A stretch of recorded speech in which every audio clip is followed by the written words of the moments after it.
بسم اللہ الرحمن الرحیم۔ میرے محترم دوستو،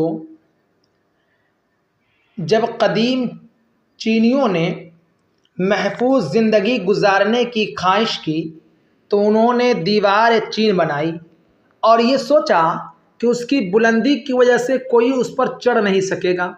لیکن دیوار کی تعمیر کے پہلے 100 سال کے دوران چین 3 بار حملوں کا شکار ہوا۔ ہر بار دشمن کے جتھے نے نہ تو دیوار کو توڑنے کی کوشش کرتے اور نہ ہی اس پر چڑھنے کی، بلکہ ہر بار وہ دربان کو رشوت دیتے اور دروازے سے داخل ہو جاتے۔ چینی دیوار بنانے مصروف تھے اور دربان کی تربیت کو بھول گئے تھے۔ یعنی اگر انسان جو ہے اپنے دربان یا اپنے مقامی حضرات، اپنے گھر والوں کی تربیت نہیں کرے گا تو وہ پھر کبھی کسی کی جاسوسی کرے گا، کبھی وہ کسی کا ایجنٹ بن جائے گا، کبھی وہ کسی کو مار دے گا، کسی پر حملہ کر دے گا۔ کیوں؟ اس لیے کہ اس کی تربیت نہیں ہوئی ہے۔ اگر اس کو تربیت ہوگی، اگر وہ صحیح اور سچا پکا ان کا عاشق ہوگا تو کبھی بھی وہ نہ بگڑے گا، نہ وہ بکے گا، نہ وہ کسی کے سامنے جھکے گا، وہ حق پر ڈٹا رہے گا۔ اسی طریقہ سے چین کے ساتھ ہوا کہ چین نے دربان کی تربیت بھول گئے تھے، تو اس لیے تربیت نہ کرنے کی وجہ سے وہ رشوت خوری میں مبتلا ہو جاتا تھا اور ان کو جو ہے دشمن رشوت دے کر دروازے سے اندر داخل ہو جاتا تھا۔ انسان کی تعمیر ہر چیز کی تعمیر سے پہلے آتی ہے۔ یہی چیز آج ہم تمام لوگوں کو درکار ہے۔ ایک مستشرق کہتا ہے، اگر تم کسی قوم کی تہذیب کو تباہ کرنا چاہتے ہو تو 3 طریقے ہیں۔ نمبر 1، خاندان کو تباہ کرو۔ نمبر 2، تعلیم کو تباہ کرو۔ نمبر 3، رہنماؤں اور ماہرین کو گرا دو۔ خاندان کو تباہ کرنے کے لیے ماں کے کردار کو ختم کرو، اسے یہ محسوس کراؤ کہ گھر کی عورت کہلانے میں شرم ہو۔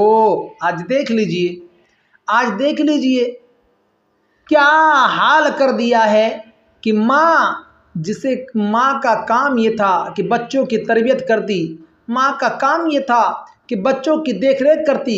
آج ماں بالکل لاپرواہ ہو چکی ہے۔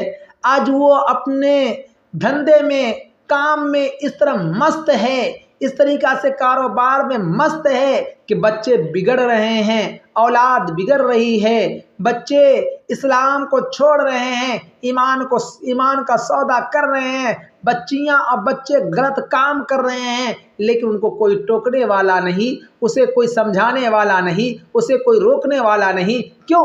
اس لیے کہ ماں ہی آج بے راہ روی کی شکار ہو رہی ہے۔ پہلے کی مائیں جو تھی پڑھی لکھی نہیں تھی، لیکن گھر کے اندر رہا کرتی تھی، گھر کے اندر اپنے بچوں کی تربیت کیا کرتی تھی، تو اس ماں کے گود سے اچھے ڈاکٹر بنے، اس ماں کی گود سے اچھے انجینئر بنے، اچھے جج بنے، اچھے علماء بنے، اچھے مفتیان اکرام بنے۔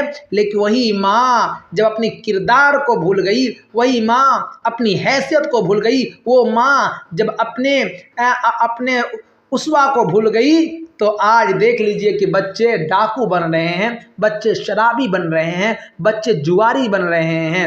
تو اس نے کہا کہ پہلے جو ہے خاندان کو تباہ کرو، تو آج دیکھیے خاندان کو تباہ کرنے کے لیے یہ پہلا حربہ ہے، اس کو استعمال کیا جا رہا ہے۔ یوروپ نے اس کو استعمال کیا، برطانیہ اور دیگر ممالک والوں نے استعمال کیا، تو وہاں کے آپ حالات کو دیکھ لیجئے کہ کتنے ناجائز اولاد ہے، کتنی ایسے لوگ ہیں جن کے ماں باپ کا نام و نشان نہیں، ان کے ماں باپ ہی پتہ نہیں ہے۔ اس لیے میرے محترم دوستو، خاندان کو تباہ ہونے سے بچائیے۔ گھر کا کام عورت کرے، باہر کا کام مرد کرے۔ تعلیم کو تباہ کرنے کے لیے استاد کو بے وقت کرو، اس کی اہمیت کو کم کرو تاکہ اس کے طلباء اس کی بے عزتی کرے۔ رہنماؤں کو گرانے کے لیے علماء، محققین، دانشوروں کو نشانہ بناؤ، ان کی قدر و قیمت کو کم کرو، ان پر شک کرو تاکہ کوئی ان کی بات نہ سنے اور ان کی پیروی نہ کرے۔ آج دیکھ لیجئے، اگر کوئی اساتذہ، کوئی ٹیچر، کوئی بچے کو اگر ڈانٹ دے، ان کو دھمکائے، کہ بچوں آپ یہ غلط کام نہ کرو، ان کو سمجھائے، فوراً ہی بچے اپنے ٹیچر پر چڑھ بیٹھتے ہیں، انہی کو ڈانٹ دیتے ہیں، برا بلا کہہ دیتے ہیں۔ تو یہ بھی آج جو ہے عام ہوتے جا رہا ہے۔ اگر باشعور ماں غائب ہو جائیں، اور اگر مخلص استاد غائب ہو جائیں، اور اگر رہنما ماہرین گر جائیں، پھر نوجوان کو اقتدار کی تعلیم کون دے گا؟ ان کو کون سمجھائے گا؟ ان کو صحیح بات کون بتائے گا؟ کون بتائے گا کہ یہ راستہ صحیح ہے، یہ راستہ غلط ہے؟ اس لیے میرے محترم دوستو، یہ 3 چیزوں پر آپ ڈٹے رہیے۔ خاندان کو تباہ نہ ہونے دیجیے، تعلیم کو تباہ مت کیجیے، رہنما اور ماہرین کو مت گرائیے، رہنما اور ماہرین کی قدر کیجیے، تعلیم کو عام کیجیے، اور اساتذہ، ماسٹر صاحب اور اپنے گرو کی خدمت کیجیے، ان کی باتوں پر عمل کیجیے، اور خاندان کی حفاظت کرنے کے لیے سب سے پہلے عورتوں کو صحیح تعلیم دیجیے، ان کے گھریلو ماحول میں رکھیے، ان کے اندر جو ہے پہلے زمانے کی جو عورتیں ہیں ان کے واقعات وغیرہ سنائیے، ان کی رہنمائی کیجیے، تب جا کر ہماری خاندان جو ہے، ہمارے بچے جو ہے، خاندان جو ہے یہ صحیح راستے پائیں گے۔ اس لیے اللہ تبارک و تعالیٰ سے دعا کریں، اللہ تبارک و تعالیٰ ہم تمام سامعین کو کہنے اور سننے زیادہ عمل کرنے کی توفیق عطا فرمائے۔ وما توفیق